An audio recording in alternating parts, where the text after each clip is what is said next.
Om Namo Bhagavate Vasudevaya. Om Namo Bhagavate Vasudevaya.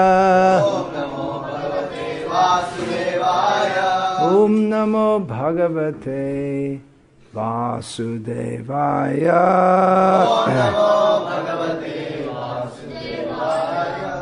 Srimad Bhagavad Gita as it is, translation and commentary by His Divine Grace A.C. Bhaktivedanta Swami Prabhupada, founder Acharya of ISKCON, chapter 2, text 68.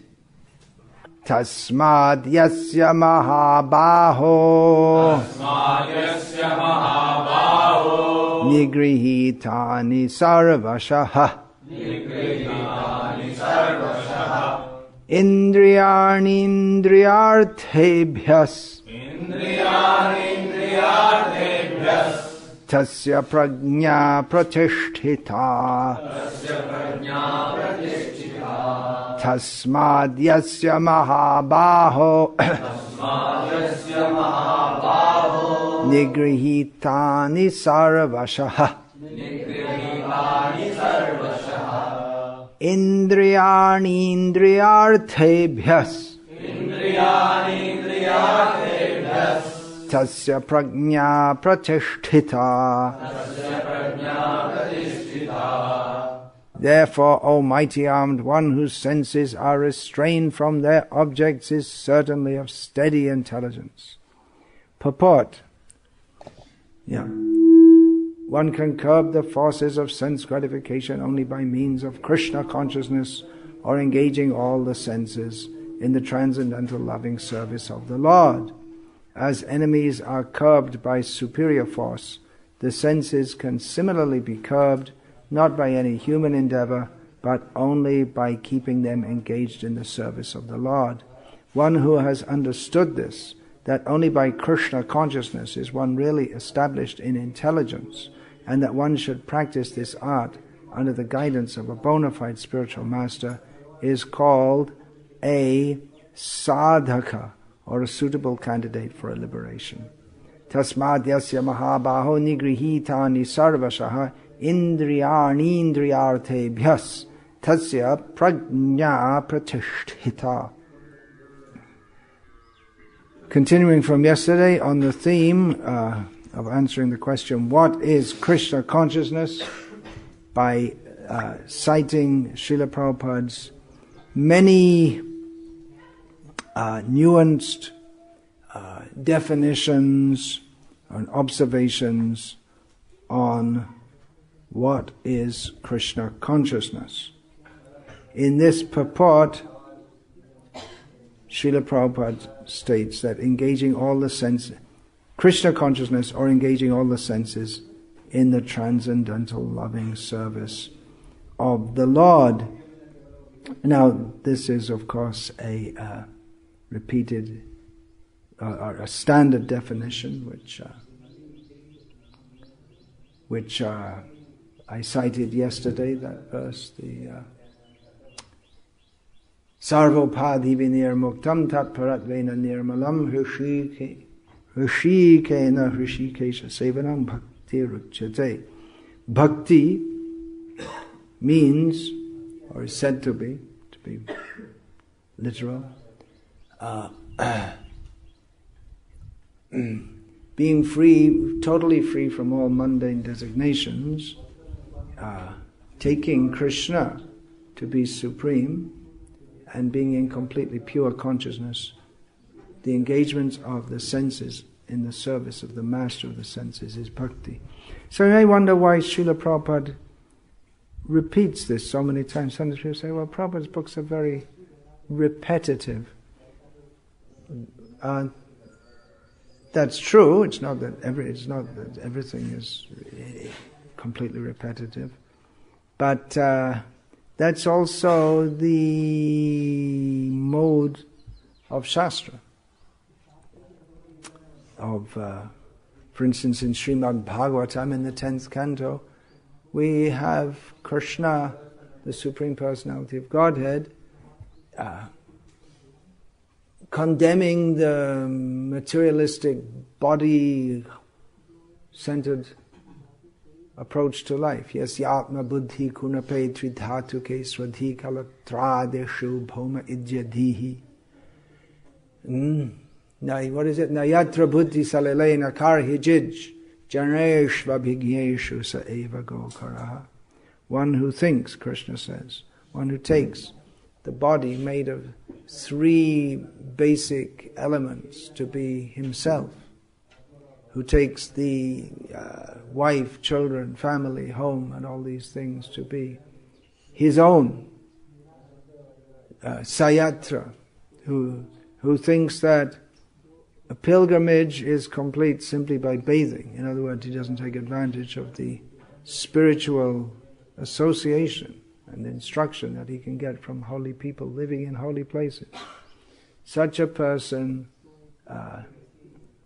is an animal, just like an animal, like a cow or an ass. So Srila Prabhupada quotes these, but it's different it illustrates somewhat different points. Just like here, the point is, Krishna makes the point. Krishna has been asked by Arjuna about the stita dhi or stita pragya, a person whose intelligence is fixed. Now we could say that someone's intelligence is fixed on something completely illusory. My intelligence is fixed on becoming the world champion boxer. You have to really focus if you want to become the world champion boxer. No one here has even a chance to do that, even if you focused on it, because you have to have a suitable physique. But stita pragya. Pragya gives the sense not of just of intelligence, but elevated intelligence. That's one name for Saraswati, Pragya. She is the very form of intelligence. So it doesn't mean the birds are also intelligent, how to find food. They also have some intelligence, but this particularly means that fine intelligence by which one can see everything in this world as being inconsequential and therefore strives for the highest goal, which is beyond everything that this world has to offer. So in this verse itself, Krishna speaks about controlling the senses from their objects. That's a symptom of steady intelligence. There's nothing specifically mentioned about Krishna consciousness, and this is some people who consider themselves to be scholars. They criticize Srila Prabhupada. Why do you explain everything in terms of Krishna consciousness? Well, therefore Srila Prabhupada cites this, that the senses can be controlled by engagement in Krishna's service, and actually there's no other proper way to do so. There's no complete, perfect way to do so. So Srila Prabhupada explains everything in terms of Krishna consciousness because that is the message of Bhagavad Gita as it is. So there are different verses, even in the Bhagavad Gita you could say it's repetitive, but it's not even if Krishna just said one verse again and again to Arjuna, Savadhaman Parityaja, or even this verse for that matter, that in itself would be complete and perfect, because each verse of Bhagavad Gita is complete and perfect. But it's not, even though there's repetition, it's, as Srila Prabhupada sometimes said, that his disciples should discuss his books, the topics of Krishna consciousness, from different angles of vision. So that doesn't mean that, okay, now today let's discuss it from a Buddhist point of view, and the next day from a Jain point of view. But it means that within Krishna consciousness, because Krishna is unlimited, everything about him is unlimited, so there can be different angles, realizations. So Srila Prabhupada explains each verse perfectly in terms of Krishna consciousness, referring to Shastra. So here he explains Krishna consciousness to be engaging all the senses in the transcendental loving service of the Lord. So all these words are very important. Transcendental, loving, service. Every word is very, very important. And service, okay, we have to do service. All right, open an eye camp, build a hospital. Service of the Lord. And then someone say, well, you see, everyone is God. No. Krishna is the Supreme Personality of Godhead. How many times has Srila Prabhupada written that in his books, or established that? We'll come to that in this list of points. So, the perfect stage of Krishna consciousness is described by Srila Prabhupada in chapter 2, text 71, purport. To understand one's actual position as the eternal... let's go a little slowly. To understand... Actually, every word, if we just try to consider, every word is so important. To understand one's actual position as the eternal servitor of Krishna, without falsely claiming this material body to be oneself, and without falsely claiming proprietorship over anything in the world, is the perfect stage of Krishna consciousness. Yeah, that's it. You may say, well, what about dancing in the Rasa Leela? Isn't that the perfect stage? Yeah, that's the perfect stage. Or for someone who is in a different mode of service, being a cow of Krishna is the perfect stage. But this is the perfect stage. We can't say it's not the perfect stage. There can be development in perfection. But this understanding that one's actual position is as the eternal servitor of Krishna, without falsely claiming the material body to be oneself, and without falsely claiming proprietorship over anything in this world. That is the requisite for serving Krishna in the spiritual world, or even for serving Krishna fully and properly in the material world. So the perfection begins here. One can be in Krishna consciousness mixed with material consciousness, but this means pure consciousness.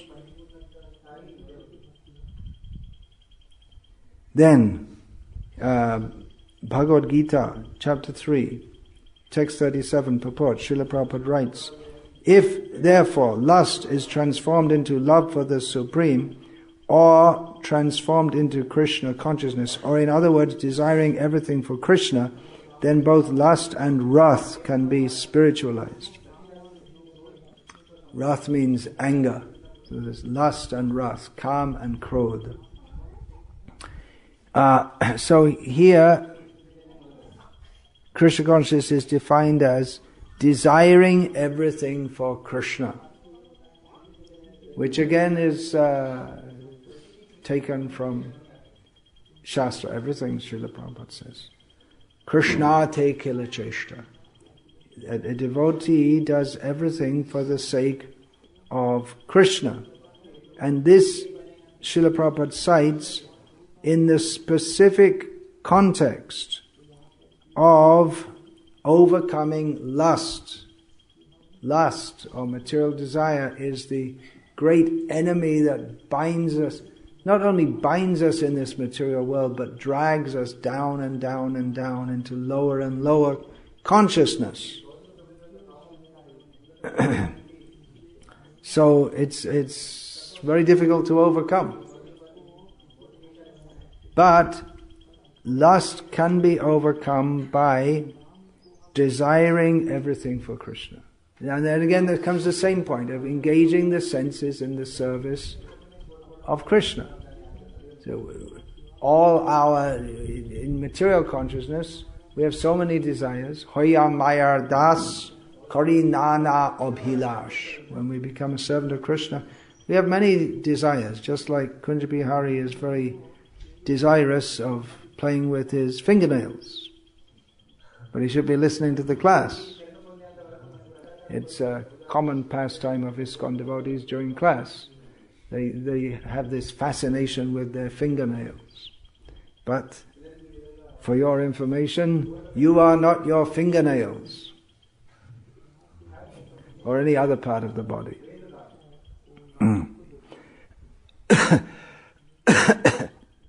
I am not my cough or pitta or vayu.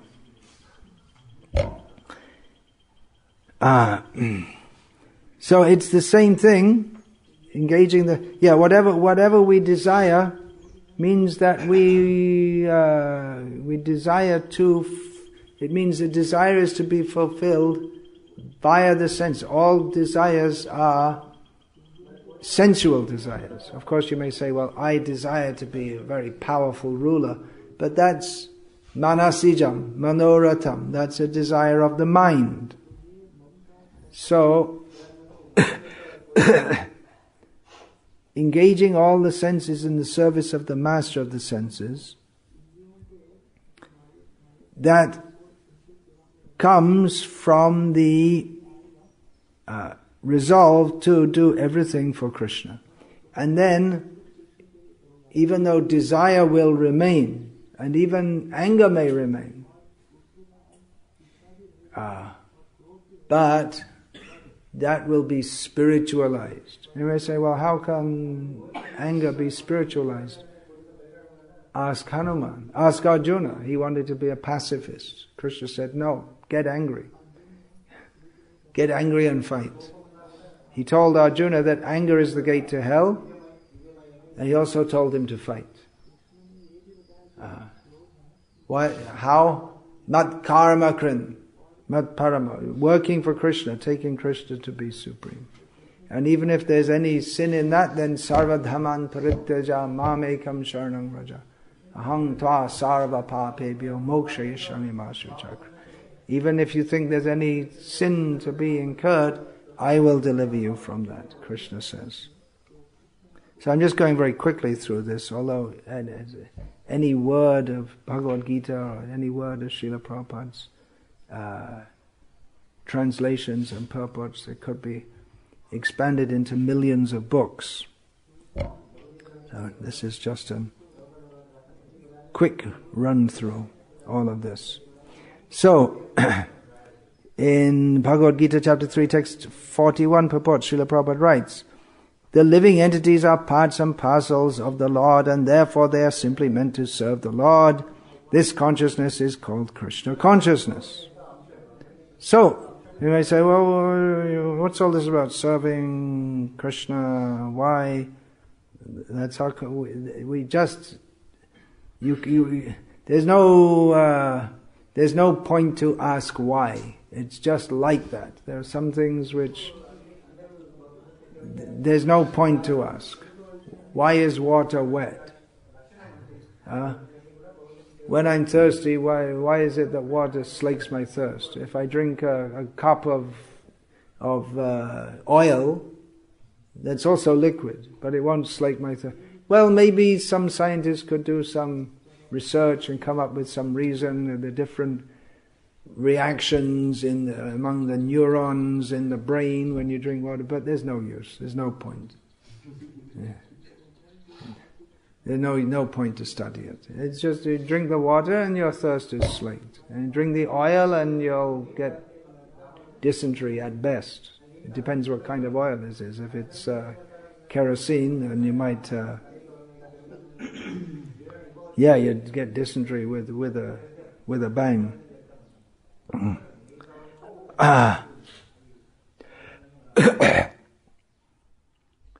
So it's not just dogmatic that you have to serve Krishna. But why? Because we are parts and parcels of Krishna, and therefore we are simply meant to serve Him. The small serves the great. That is the law. And again, you can't ask why. Why doesn't the great serve the small? Well, actually the great does serve the small also. But but a subordinate service is done by the small. And service is also done by the great to the small by protecting and maintaining, but it's from a superior position. So service is usually used in relation of the proper activity of the small to the big, not the big to the small. There. So,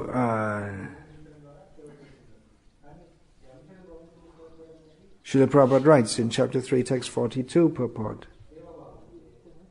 In Krishna consciousness, the soul makes direct connection with the Supreme Personality of Godhead.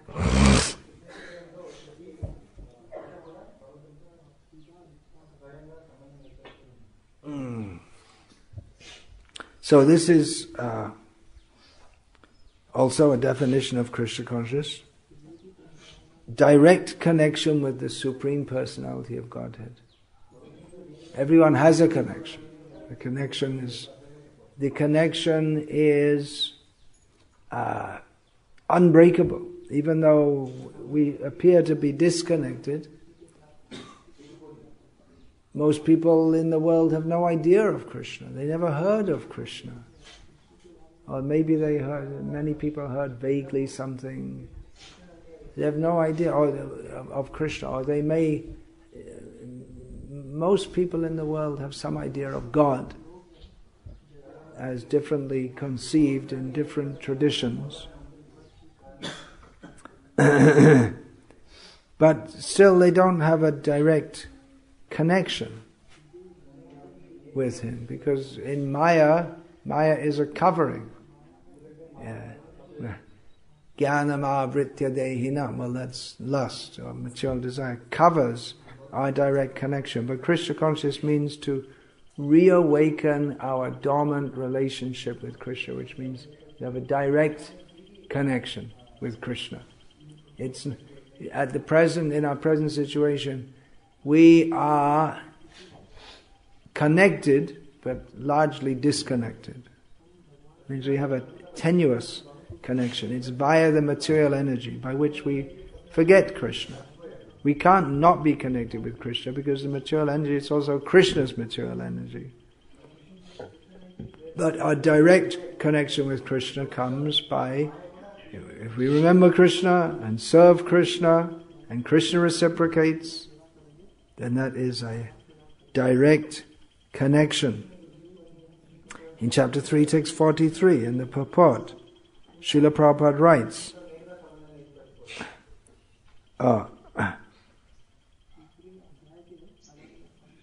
actually this is not the purport, this is the verse itself, Srila Prabhupada's verse translation. Thus, knowing oneself to be transcendental to the material senses, mind and intelligence, O mighty armed Arjuna, one should steady the mind by deliberate spiritual intelligence and in brackets, Krishna consciousness, and thus by spiritual strength conquer this insatiable enemy known as lust. What is that verse? Well, we can look it up because I don't exactly remember. Tasmat Gyatva, what is it? No. Evam buddhi parang buddva sangstabhyatmanam atmana jahi shatrung mahabaho kama rupa durasadam. Now again, Srila Prabhupada would be, or is, criticized by persons who are panditamani. They consider themselves to be scholars for translating intelligence as spiritual intelligence and translating that as Krishna consciousness. But it is.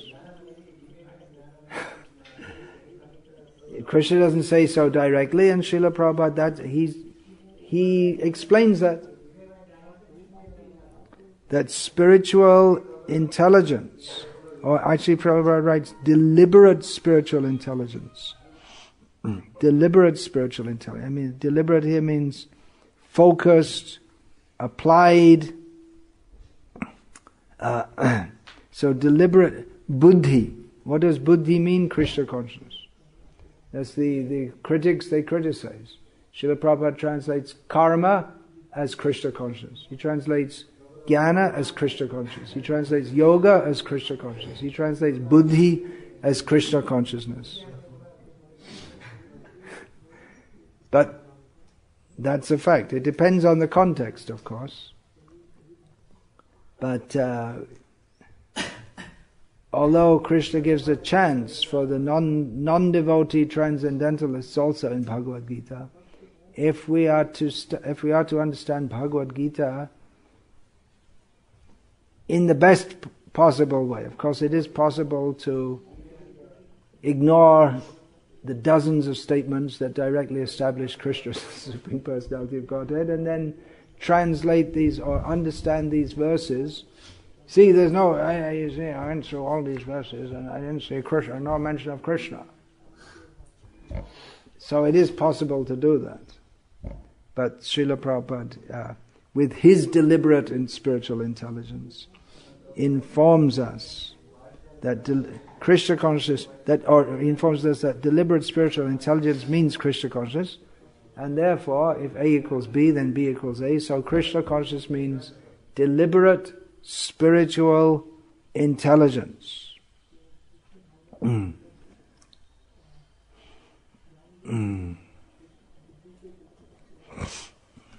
Then, Bhagavad Gita, chapter 4, text 20, purport, Srila Prabhupada writes, freedom from the bondage of actions is possible only in Krishna consciousness, when one is doing everything for Krishna. So again, doing everything for Krishna. Krishna te kila cheshta. So you may say, well, he already said that. But it's in a somewhat different context. Previously, that was stated, doing everything for Krishna in the matter of controlling the senses. Here it is stated in being free from the bondage of action. So it's the same point, but there are various. The point that everyone should do everything for Krishna, but the freedom from there are various points that Krishna discusses in Bhagavad Gita. One is the need to control the senses, another is to overcome lust and greed and the lower qualities, to be free from Arjuna is very interested in becoming released from the reactions to activities, and the answer is the same in every case. Krishna consciousness. Everything, control of the senses, overcoming the lower propensities, becoming free from sinful reactions, everything is taken care of by Krishna consciousness. And that's not even the main point of Krishna consciousness. These are just what the mumukshu, the people who are interested in being liberated from the material world, what they take to be the highest goal of life, and certainly is much higher than that of striving for sense gratification. What they take to be the highest spiritual platform, that's just a byproduct of Krishna consciousness. The actual goal or attainment of Krishna consciousness, sadhana, is to reawaken one's dormant love for Krishna, live with Krishna, dance with Krishna, play with Krishna, eat with Krishna, sing with Krishna, dance with Krishna, all these things. Unlimited spiritual bliss in the eternal servants of Krishna in the spiritual world. But all these things, becoming free from sinful reactions, controlling the mind and senses, getting beyond the influence of the modes of material nature, that's another trope, you could say, or theme within the Bhagavad Gita. It's all taken care of by Krishna consciousness as a byproduct. It's not even the main point of Krishna consciousness. Krishna discusses it in detail here because we're in the material world and we are concerned with all these things. So he discusses all these things in Bhagavad Gita. But that's why Bhagavad Gita is considered an introduction to Srimad Bhagavatam. When we're actually, when our spiritual life is not focused on negation of material life, but on the positive aspect of entering into pure love of Krishna, then we can enter Srimad Bhagavatam. Then in the purport that Srila Prabhupada gives to chapter 5, texts 8 and 9 of Bhagavad Gita as it is, he writes, in material consciousness the senses are engaged in sense gratification, but in Krishna consciousness the senses are engaged in the satisfaction of Krishna's senses. Therefore the Krishna conscious person is always free, even though he appears to be engaged in affairs of the senses. So in Krishna consciousness the senses are engaged in the satisfaction of Krishna's senses. Repetitive. But the point is being stressed here that even though the senses are engaged, the non-devotees or the Mayavadis or Arjuna himself, he had the idea, just stop engaging the sense, just don't act. Interaction of the senses with the sense objects causes bondage in this material world, so stop interacting the senses with the sense objects. But a better attempt, because actually it's not possible. Well, according to Patanjali's yoga, one can completely restrain the senses and so that one has no consciousness of this world whatsoever. It's a very, very difficult process. And then if you have no consciousness of this world, but there's no Krishna consciousness, then what's the point anyway?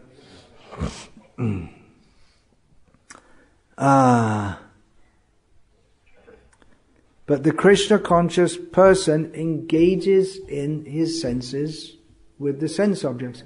But he does so for the satisfaction of Krishna's senses. Therefore he's always free from reactions. He's free from illusion, even though he appears to be engaged in the affairs of the senses. He's not engaged. He engages the senses, but not for the sake of the senses, for the sake of pleasing Krishna. So there's a very big difference. I think I'll finish here for today, because I have some need, bodily need, and rather larger percentage of those who are struggling with sleep today. Any question?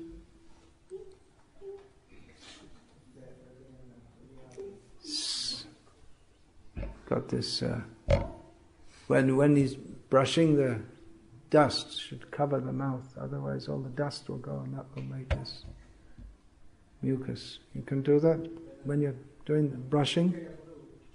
All the dust comes. Better to put some. You see the women who sweep the street in Hyderabad, for instance, they cover their faces when they brush the street.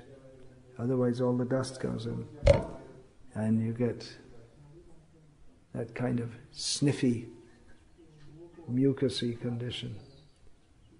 Any question about this?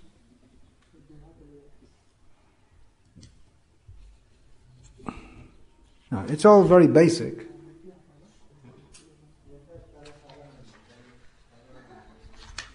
You could say. Hare Krishna. Srila Prabhupada ki jai. Hare Krishna.